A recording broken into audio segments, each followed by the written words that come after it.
Hi everyone, welcome back to my channel, and if you're new here, my name's Jenny. I make videos about all kinds of things relating to physical health, mental health, disability, Disney, and also various vlogs of just daily life with a chronic illness. So hopefully there's something here you'll enjoy. And in today's video I wanted to talk a bit about asthma. So the 2nd of May is World Asthma Day, and I thought this would be a good opportunity to raise some awareness of asthma by talking about my experiences of asthma and some of the things that I've learned throughout my journey of being diagnosed. So as I say, I need to start by saying, obviously I am not a doctor. I'm speaking from my own experiences. If you're concerned about your health or anything, please do talk to a doctor about it. Don't just take what I have said as gospel. But this is just my opportunity to talk about my experiences and things that I have learned. So I was diagnosed with asthma quite a few years ago. I just remember struggling with my breathing a little bit, just feeling a bit out of breath and having to kind of breathe a lot more, put a lot more effort into my breathing to kind of feel like I was able to breathe. I was given an inhaler and that seemed to help, so I was told I had asthma, and that was kind of it. I think when I was originally diagnosed, I was very naive about what asthma is. I didn't know much about it. My brother had had it when he was younger, but he'd kind of grown out of it. And that's really all I knew about it. I kind of just thought it was just like, oh, you feel a bit breathless, you take your inhaler and everything's fine. That's all I'd seen. You know, when people had asthma in school, they would take their inhaler and then they'd be okay. I didn't understand how serious asthma can be. And looking back at me now, I do feel incredibly naive now that I kind of have the knowledge that I do. So my asthma was fairly stable for quite a long time. I remember having to change inhalers a couple of times when things were just not really settling and I was finding it a bit harder, but it was just one of those things, and then an inhaler would help and then we'd be okay. I needed steroids a couple of times if I'd got a virus or something, but apart from that, it hadn't really caused me too many problems. That was until a couple of years ago. I kind of touched on this in one of my other videos, but basically I had surgery on my knee, and after that surgery my asthma just flared up to the point where I've never known anything like it before. So I came around from the surgery and I had to be on a nebulizer because apparently I had been struggling with my breathing and coughing a lot. I don't think I'd ever had a nebulizer before, so that was all a bit of a new situation. So I had this nebulizer and then I went back to the ward, was kind of okay for a bit, and then I had a big asthma attack and needed another nebulizer, and it just didn't settle down like it usually did. You know, it always used to be I would sort of struggle with my breathing a bit, I'd take an inhaler and that would be okay, but this time I was just coughing and coughing. I could not catch my breath and I was sort of breathing faster to try and get the air in, but that wasn't working. And oh my gosh, it was the scariest thing in the world. If you've ever not been able to breathe, you will be able to relate to what it's like to be struggling with asthma, because you take breathing for granted. When you can do it normally, you just don't really think about it because it just happens. But the minute you can't breathe is just terrifying. And I remember when I was in hospital, when I first had the asthma attack, I was sort of saying to the nurses, I was like, I cannot, well, I wasn't saying it to them because I couldn't breathe and I was coughing, but I was trying to explain to them that I couldn't breathe. And at that point, they didn't have a nebulizer on the ward. And I was terrified that I was going to die because they were we're going to have to go over to the other hospital building to get this nebulizer. And I'm here gasping for breath, thinking I'm not going to last that long. Thankfully I did, but yeah, it was just a very rude awakening into the realities of asthma and how scary it can get. And I mean, I'm lucky that compared to some people my asthma is not as bad as a lot of other people's, but yeah, certainly that period of time was terrifying. So from that time, my asthma never really improved, unfortunately. I was back and forth to the doctors. I was on steroids for ages. I tried various different inhalers and just nothing seemed to be making much difference. And I was just like giving up because I thought, what is going on? Like, you know, usually my asthma responds really well and I'm not like this. I couldn't talk because the inflammation was affecting my vocal cords. And I was just terrified. I was like, I cannot be like this forever. I'm not going to last. Like, my body was getting tired because I couldn't breathe properly. I was in and out of hospital for like nebulizers and stuff. It was just, yeah, not a good time. And eventually my GP said, this is kind of beyond what we're able to treat. So they referred me to my like local hospital consultant. Luckily, I was able to get an appointment fairly quickly with them, which I am so grateful for, because they said it could be really long because apparently the waiting lists are really bad because of COVID. But yeah, I saw them relatively quickly. They did like a couple of tests and saw like what I'd been on and everything before. I also had a sputum sample and they found that I had pseudomonas in my lungs, which kind of complicates things, unfortunately. And they basically took one look at me and were like, this is too complicated for like local hospital. They said, we're just going to refer you to the Royal Brompton in London. And I did feel quite relieved, but at the same time I was just like, I just wanted an answer and I just wanted to feel better. But at least I kind of knew I was being referred to like the specialist team who really knew what they were doing. Thankfully, again, I didn't have to wait that long for my appointment at the Royal Brompton. I had prepared myself for it being like years because they are really busy at the Brompton. But thankfully it was only months and I'm so glad. So for my first like appointment at the Brompton, I went in for like the whole day.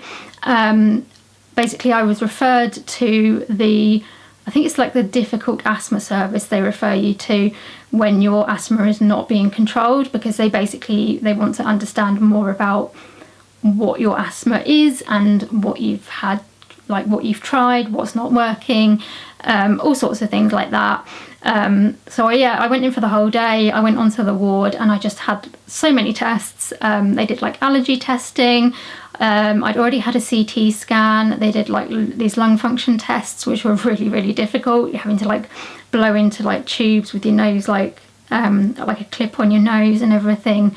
All sorts of things like that. Blood tests. I had a bone scan because they were concerned about like all the steroids that I'd had.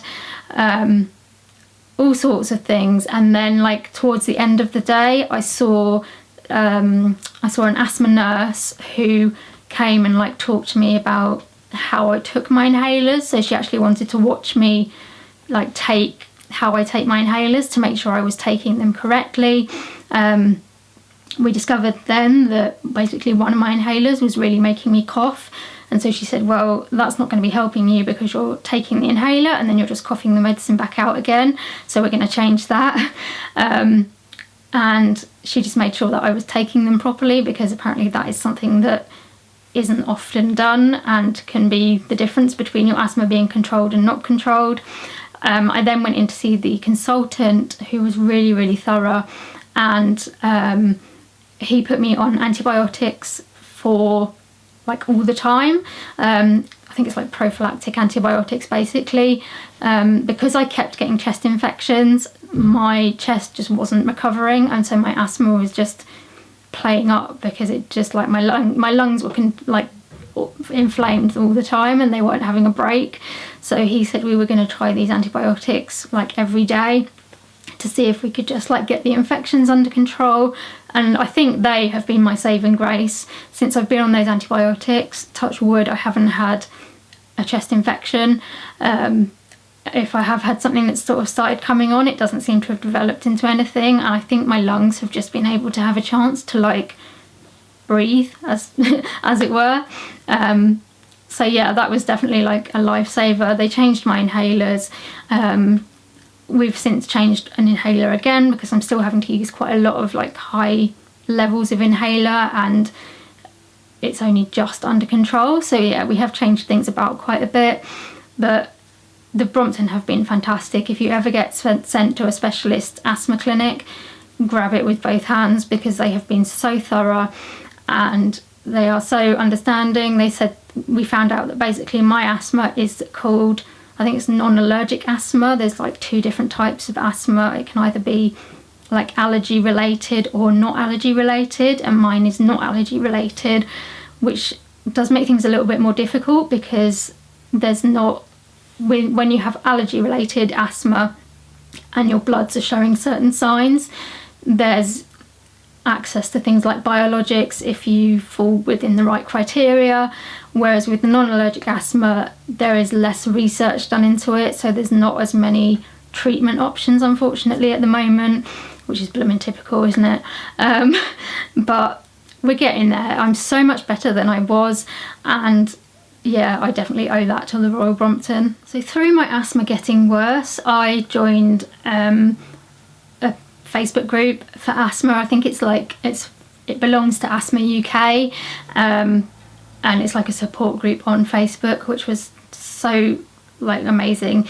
I got so much support from there when I was like really struggling, and talking to people who also have asthma and who understand it. I also used Asthma UK. I used their like support, I think I used their WhatsApp. They have like a support WhatsApp group thing, or no, a WhatsApp number, where I was able to text it, and then I got contacted by an asthma nurse who was able to like talk me through my options and things I should be doing. So helpful, so helpful. I was at the end of my tether, I think, at that point when I contacted them, and they were the ones that said to me, you should be being referred to a specialist centre. Thankfully my doctor did it without me actually having to ask, but it was just useful having that knowledge there. But yeah, through being in these groups and through following Asthma UK, I think I've learned a lot more about asthma and just how serious it can be. As I said, I was very naive about it. I just assumed it was just that you got a bit out of breath and then took your inhaler and you were fine. But now I've been able to understand that sadly it's not like that at all. For some people it might be, but for some people it can mean it being in and out of ICU all the time, constantly on medications, constantly on steroids or biologics that, you know, make your immune system weaker. I spoke to people who were just constantly in ICU and who had to be resuscitated and intubated and everything, and it was just really eye-opening to see that this is how serious asthma gets. And I think a lot of people don't understand that, me included, before I kind of went through this. And I think it's really important that we understand and raise awareness of just how serious asthma can be, because the UK has one of the worst death rates for asthma in Europe, which is mind-boggling, considering, like, in a lot of cases asthma can be well treated, but it isn't, and that's the thing that's going wrong. I found, certainly when I was accessing like medical care for my asthma, that a lot of doctors do not understand asthma. They only understand like a very specific presentation of asthma, in that you have to be wheezing and you have to have certain like levels that are showing with your blood and everything, but that's not always the case. Like, not everybody presents like that, and that doesn't mean that they're not as unwell as the other person. I went to A&E with my asthma after I got discharged from the hospital up in London, and then ended up back in A&E the next day, and I was like, I'd written, because I couldn't speak, that I'd been being treated for asthma. I came home and that it got worse again, told them what treatment I'd been having and that it was helping, and I was basically told that I was having a panic attack and that there was nothing wrong with me. I got given a plastic bag and told to breathe into it, which I thought was ridiculous, because I thought, if I'm having a panic attack, surely it should be a paper bag anyway, not a plastic bag. And that terrified me, because I was lucky that I went back the day after that and was seen by the medical team, and I survived up until that point to be able to be seen by them. But that lack of knowledge from somebody could have caused somebody with asthma to die, and that's really worrying, that you can go to a hospital and not be understood, and not have asthma understood like it should be. This is why people are dying. They're dying because GPs aren't following up with regular checks with their asthma patients. They're not checking that people are taking their inhalers properly. It's really frustrating, and I think there needs to be better funding so that things can change. There's also things like everybody should have an asthma action plan, and that isn't happening. I asked my surgery about it and was told that that wasn't something that they did, and I just found it baffling. Like, when you look on Asthma UK and you talk to other people, they all say that you should have an asthma action plan. You should know what your normal peak flow is, when you should be contacting for help. Generally, if you take your peak flow sort of on a regularish basis, you should be able to see if it's going down, and that means that then your asthma is perhaps not being as well controlled as it should, and that could lead to like an asthma attack. But a lot of doctors just don't implement these things, and this is possibly one of the reasons why we have such a bad death rate in this country, because it's just not taken as seriously as it should be. So as it's World Asthma Day, I guess I just wanted to raise a bit of awareness, really. I would say if you want like more medical information, follow Asthma UK. They do amazing work and talk a lot about research and things like that they're doing into asthma to kind of help people like me. Also, obviously, if you're struggling with your breathing, talk to your doctor or go to A&E. I would just say you have to advocate for yourself. I've noticed, like, I've found this with me. I had to really stand up for myself, tell them what I needed, and if I didn't get it the first time, to ask somebody else until I was listened to, because if I hadn't had treatment when I did get it, I don't know what would have happened, and it's a scary thought. But yeah, I just think that there needs to be more funding into understanding asthma and also into treating it and helping people to manage it, so that we haven't got this awful death rate in this country. So I hope you found it useful or interesting hearing a bit about my experiences of asthma. I'd be really interested to hear about your experiences, if you realised that asthma could be as serious as it can be, or if you kind of were like me and thought that it was just sort of not something that was too much to worry about.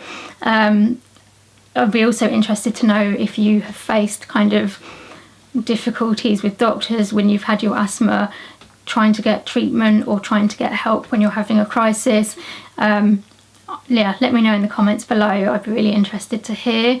I hope you've enjoyed this video. If you have and you'd like to see more from me, please give me a like and subscribe to my channel, and I'll see you in another video very soon. Bye!